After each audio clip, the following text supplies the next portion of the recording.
ఒకసారి గౌతమ బుద్ధుడు తన శిష్యులతో కలిసి ప్రశాంతమైన గ్రామాల గుండా నడుస్తున్నాడు.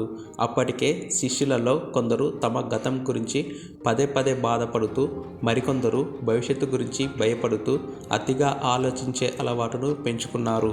బుద్ధుడు వారి ఆందోళనను గమనించిన తగిన సమయం కోసం వేచి ఉన్నాడు. వారి ప్రయాణంలో వారికి ఎదురుగా ఒక పెద్ద నది ఎదురైంది. వర్షాకాలం కావడంతో నది ఉధృతంగా బురద నీటితో చాలా వేగంగా ప్రవహిస్తుంది.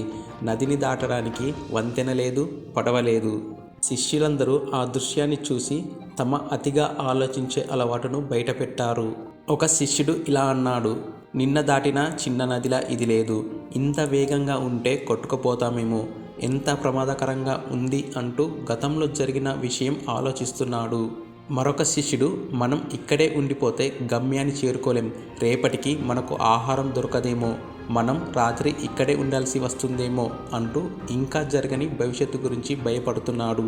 బుద్ధుడు శాంతంగా నవ్వి, శిష్యులారా, నది ఉధృతిని గురించి ఆలోచించడం ఒక మానసిక ప్రయాణం మాత్రమే. ఆ ప్రయాణం మనల్ని ఈ ఒడ్డు దాటించదు. నది దాటాలంటే మనం భౌతిక ప్రయాణం మొదలు పెట్టాలి. మన లక్ష్యం నదిని దాటడం. ఇప్పుడు మన చేతుల్లో ఏముంది, దానిపై దృష్టి పెడదాం అన్నాడు. వెంటనే బుద్ధుడు దగ్గరలో ఉన్న దట్టమైన అడవి అంచుకు వెళ్ళి చుట్టూ ఉన్న వెదురు బొంగులు, చెట్ల కొమ్మలు, బలిష్టమైన తీగలను సేకరించడం ప్రారంభించాడు.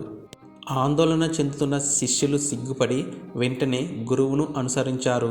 ఎవరూ మాట్లాడకుండా కేవలం ఆ క్షణంలో చేయవలసిన పనిపై మాత్రమే దృష్టి పెట్టారు. అందరూ కలిసికట్టుగా చెమటోడ్చి 1 గంటలోపే ఒక దృఢమైన తెప్పను తయారు చేశారు.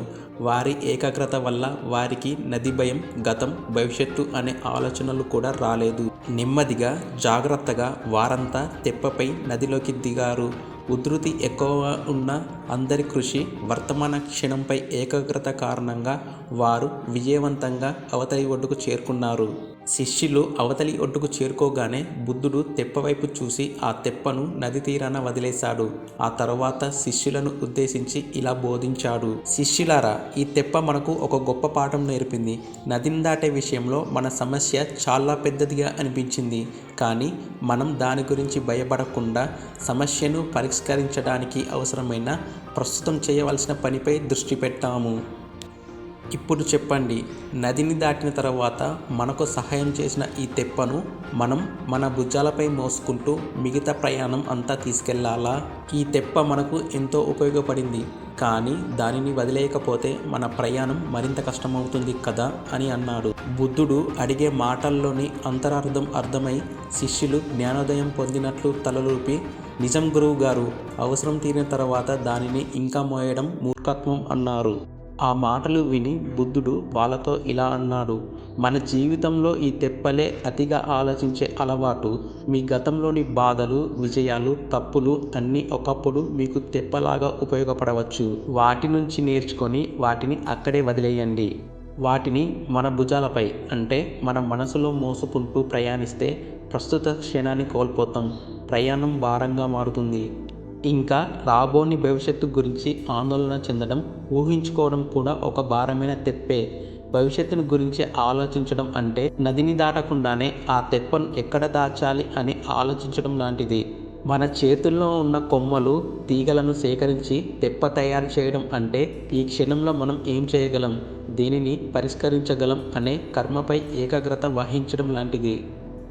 జీవించడం అనేది ఎప్పుడు వర్తమానంలోనే జరుగుతుంది.